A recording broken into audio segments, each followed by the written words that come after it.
Қырғыз туғандарға құландық қуат бауырынан арнау.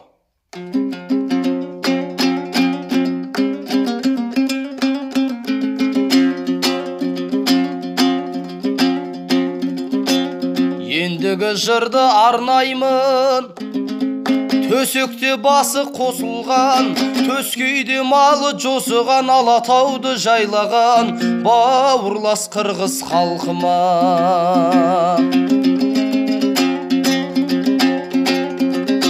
Дәстүрі бір, діні бір, қотармасыз сөйлескен, шүлдіреген тілі бір, жердің жүзін шарласам, сендердей бауыр табам ба?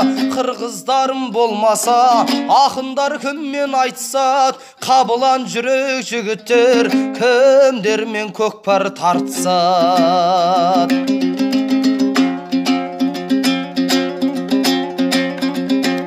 Қапа болма туғандар, ақымақтар не демейді? Қырылып қалған ешкім жоқ, шекараны 3 күн жапқанға. Қазақтың дархан даласы тату тәтті күй кешіп, қалаларды жағалап, нәпақасын тауып жүр талай қырғыз баласы.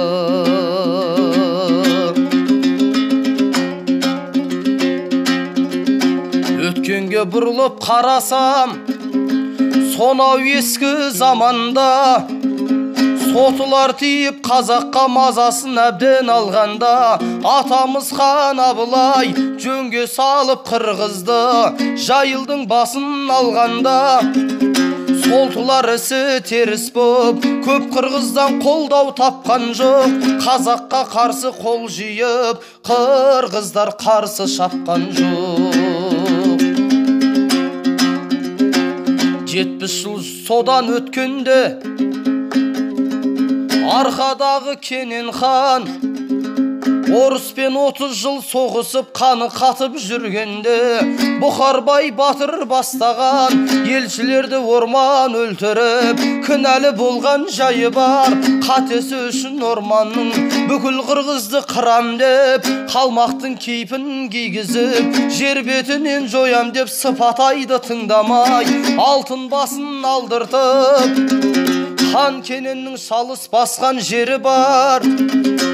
Кенекемнің бұлысы қазақтан қолдау тапқан жоқ. Кенен ханның кегін алам деп, бүкіл қазақ қол жиып, қырғызға қарсы шапқан жоқ. Ол заманда бұл заман қазақ пен қырғыз соғысын оқыған жоқпын тарихтан, айналайын халықтан. Қыз алысып қыз берген, тойын бірге тойлаған, бәйгеменен көкпарын қиқулап бірге ойнаған. Айнымаған ата салтынан, айналайын халықтан. Айнымаған ата салтынан, айналайын халықтан.